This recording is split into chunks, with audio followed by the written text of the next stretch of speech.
Hello friends, बरायबाय channel फिन खनसेबाव दायो नोंथांमोना बयबो नायगासिनो दङ बड' जब इनफो अफिशियल इउट्युब चेनेलाव आसा खालामो नोंथांमोना गासैबो मोजाङै दंजोबो।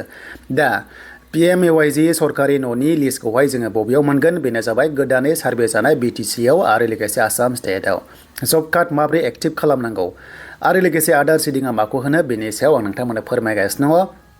नैबे भिडिअआ जोबोर हेल्पफुल जागोन जायनाखि बेनिफिसियारि प्लास ब्लक अफिसनि थाखायबो जोबोर हेल्पफुल मानोना बेफोरबादि माखासे आपडेटखौ नांगौ जायो आरो जोबोर हेल्पफुल जायो माखासे प्रग्रेस खालामनाय ब्लक अफिसाव। दा बेनि सायाव सावरायगोन भिडिअखौ हानाय एसेबां शेयार खालाम, लाइक खालाम, कमेन्ट्स खालाम आरो जाय नोंथांमोना चेनेलाव गोदान साबस्क्राइब खालामना ला जाहाथे लेटेस्ट आसनि स्किम लन आरो लोगोसे सरकारि साख्रिनि सायाव लेटेस्ट बर' रावजों आपडेटखौ नोंथांमोना नैबे चेनेलाव मोनबाय थानो हागोन। दा जों गोबाव खालामा बेनि सायाव जों डिटेल्सखौ नायनोसै फैदो गोबाव खालामला। दायो आं मोनसे माइ स्किम होननाय पर्टेलाव फैबाय आरो फैनाय लोगो लोगो नोंथांमोननि PMAY-G अके बेनि सायाव जोङो सावरायगोन। बेनो जाबाय सरकारि न'नि सायाव दासान्दि सार्भेयाथ' जाखांबाय एबा सोलिगासिनो दंगोन खायसे BCDC आव। दा फार्स्ट सार्भेयाथ' जोब्बाय, बेनिफ्राय सेकेन्ड सार्भे, थार्ड सार्भे बेबादि दायो नोंथांमोना नुदों जानांगौ।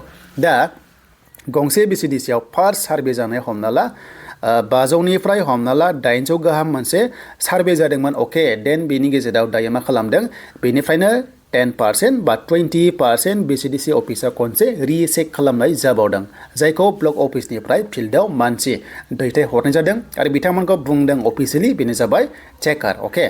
बिथांमोनखौ चेकार होनाय जादों माने चेक खालामगासिनो दासान्दि जे बे बेनिफिसियारिया जायनाव सिगाङाव सार्भे खालामबोदोंमोन बे बेनिफिसियारिया एलिजिबल नंगौना नंमारा, नाथाय सिगां जाय सार्भे खालामदोंमोन बेखौहाय बे सेम न'खराव सेम BCDC आव हरनाय जायाखै अके, गुबुनखौ माने हरनाय जादों। बेखायनो दायो नायबावदों, नाथाय बेखौ साना जे नोंथांनाव थाङाखैबा न'खौ मोननाय नङा बेबादि नङा।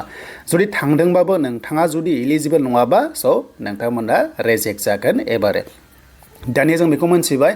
दा न'नि लिस्टखौ माब्ला मोनगोन बेनि सायाव गोबांथार कमेन्ट्स खालामगासिनो दानि सार्भे जानायखौ। बेनो जाबाय 2026 आव बियो सेंसना जागोन। दाख्लै माखासे सेंसन लेटार होदोंमोन जाय सिगांनि न'निमोन बिसोरखौ दायो न'खौहाय कमप्लिट खालामहोग्रोगोन, बिनि उनावसो गोदान लिस्ट फैगोन आरो बे लिस्टखौ माब्ला मोनगोन बे लिस्टआ फैगोन बेनो जाबाय सरकारनिफ्राय सेन्ट्रेलनिफ्राय फैगोन, बेनो जाबाय नैबे ब्लक अफिसाव फैगोन। बेनिफ्राय जेब्ला ब्लक अफिसनिफ्राय मोनो अब्ला नैबे BCDC अफिसाव नोंथांमोननो हरनाय जागोन। अब्ला बेनिफिसियारिखौ गावबागाव BCDC लेभेलाव नायनानै चेक खालामनांगोन जे न'नि लिस्टआ दंना गैया। नाथाय न' मोननो थाखाय फार्स्टआव बेनिफिसियारिया मा बेनो जाबाय आइडि थाग्रोनांगोन। आइडिया दासान्दिथ' गैथ'वा, खायसेना दङ जाय दाख्लै सार्भे खालामजादों बिथांमोनासो आइडि बेखौहाय जेनेरेट खालामनो हागोन एबा आइडिखौ खालामनो हागोन आरो आइडि मोननाय लोगो लोगो नैबे ब्लक अफिसनिफ्राय नैबे BCDC अफिसाव सिथाबनाय जागोन बा हरनाय जागोन आरो नोंथांमोना ब्लक अफिसावबो नायफैनो हायो गाव गावनि BCDC वाइसआव। दा बेखायनो बे लिस्टखौ 2026 आव एनिहाव नोंथांमोना मोनथारगोन। मा दानाव मोनगोन बेखौ दा डाइरेक्टलि बुंनो हाथ'वा, दासान्दि अर्डार अफिसियेल नटिस फैयाखै। जेब्ला फैयो नोंथांमोना चेनेलाव आपडेटखौ मोननो हागोन। दा बाथ्रा जाबाय न' मोननोबा नोंथांमोना कम्पालसरि नैबे जब कार्डआ थाथारनांगोन। दानिया फैलायबाय जब कार्डआनो गैयानो बबेयाव मोनगोन। टेनसन गैया, नोंथांमोना ओरैबायदि अपसनबो दङ सिगां जब कार्डआव फेमिलियाव गासैबो जमा दंजोबोबा जुदि सोरबा जुदि जुदा जाबायब्ला जब कार्ड एक्सट्रा खालामनो हायो, नाथाय सिगांनि जब कार्डनि मेम्बारशिप लिस्टनिफ्राय नोंखौ दानग्रोनांगोन, बेनिफ्रायसो गोदान जब कार्ड नोंथाङा दिहुननो हागोन आरो। दानिया सानबाय जे जब कार्ड नोंथांमोना मोननो हायो माब्रै अके।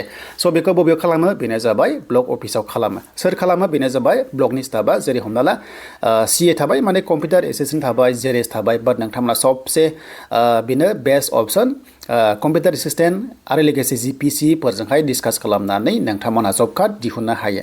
आरो बेनिफ्राय जब कार्ड जेनोखि बुक थायोना बेखौ सानसेयाव मोनाबो जानो हागौ। जुदि एभेलेबल गैयाब्ला ब्लक अफिसाव अब्ला नोंथांमोना अब्लाबो आइडिखौहाय जब कार्डनि नाम्बारखौहाय मोननो हायो।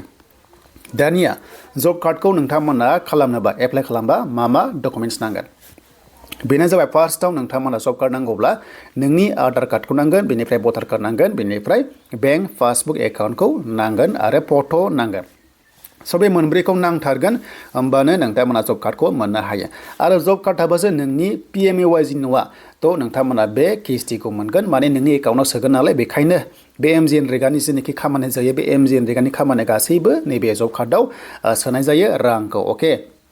देन बेखौ जों क्लियार जाबाय। दानिया जब कार्ड एक्टिभखौ जों बोरै खालामो। दा फार्स्टआव मोनसे खोथा गोसोआव ला जुदि सरकारनिफ्राय रां मोननोब्ला नोंथांमोननि एकाउन्ट अके नैबे एकाउन्टजों नैबे आधार कार्डजों जेब्लायबो लिंक थानांगोन बेखायसो नोंथांमोना माने रांखौ मोनो आरो जुदि लिंक गैयाबा जों बबेयाव खालामनांगोन नोंनि एकाउन्टजों आधार कार्डजों लिंक खालामनाया बेखौहाय खालामो जायखिजाया नोंनि बेंक ब्रान्सआव अके स्टेट जा सेन्ट्रेल जा जिनिखि दङ बावहाय नोङो लिंक खालामनांगोन आधार कार्डजों एकाउन्टजों होमबासो नोंनि एकाउन्टआव फैसाया हाबगोन जेब्ला नोंनि आधार कार्डजों बे आधार कार्डजों एकाउन्टजों लिंक जाबाय अब्ला थ' नोंथांमोना होमबासो जब कार्डआव लिंक खालामनो हागोन जुदि बेंकआव जुदि नोंना लिंक गैयाबा जब कार्डजों जेब्लायबो लिंक जाया दा बेखायनो जब कार्डजों लिंक खालामनोबा नोंथांमोना थांनांलायसिगोनलाय बेनो जाबाय नैबे ब्लक अफिसाव थांनांसिगोनलाय अके बुजिबाय बेनो जाबाय ब्लक अफिसाव थांनानै नोंनि जब कार्डजों बेनिफ्राय नोंनि आधार कार्डजों लिंक खालामनांगोन बेखौनो बुङो जब कार्ड एक्टिभ खालामनाय एबा आधार सेडिं खालामनाय अके माने आधार सेडिं खालामबाय जे नोंनि जब कार्डजों आधारजों लिंक जाबाय होमबासो नोंनि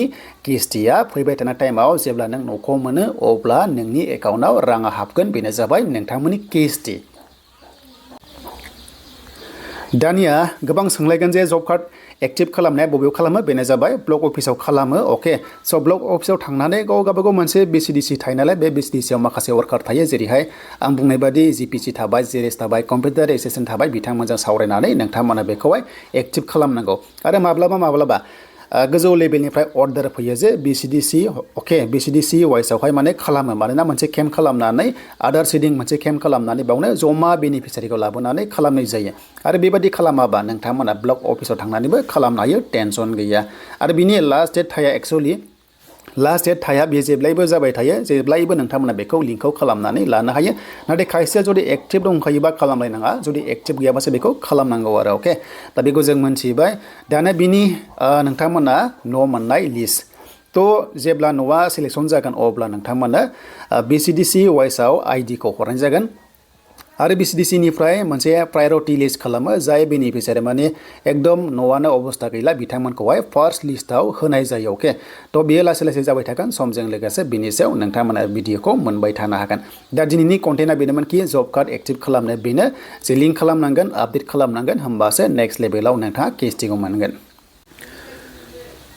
दा आं सानबाय गासैबो नोंथांमोना क्लियार जाबाय आरो बे भिडिअखौ हानायसेबां शेयार खालाम दा बेफोरबायदि भिडिअ ओरैबायदि हेल्पफुल जायो जोंनि पाब्लिकनि थाखाय बेनिफिसियारिनि थाखाय आरो ब्लक अफिसनि थाखाय मानोना नैबे हमना ला ब्लक अफिसना बे ब्लक अफिसखौहाय ओरैबायदि प्रेसार हरो PNRD डिपार्टमेन्टनिफ्राय कमिशनार लेभेलनिफ्राय कि माने माखासे प्रोग्रेस पार्सेन्ट माने जेरावहाय 100% खालामनांगौ जायो बेफोरबायदि सेटिं खालामनायखौ बाट 100%आ जेरावबो जाजोबखाया खायसे खायसे बेनिफिसियारि गैला नालाय दा बेखौहाय माने सोरबा थैबाय बा गुबुनाव थांबाय बेफोराव माने माखासे एसे माइनास जायोथ' स' बिनि थाखायनो 100% प्रोग्रेसा सेटिंआ बेबायदि जाया आरो माने आधार सेडिं जाया थ' अब्लाबो जुदि 95% खालामनो हायोबा जोबोर माने हेल्पफुल जायो ब्लक अफिसनि थाखायबो स' बेखायनो बेखौ खालामनांगौ हानायसेबां रायजो राजाफ्रा होमबासो जिनिखि स्किम MGNरेगानि आन्दाराव जि रां हाबो जेरै जब कार्ड जा PMAY-G जा नोंथांमोना माने हेल्पफुल जायो नेक्स्ट लेभेलाव आरो अके दा बेनो आं सानो गासैबो नोंथांमोना क्लियार जाबाय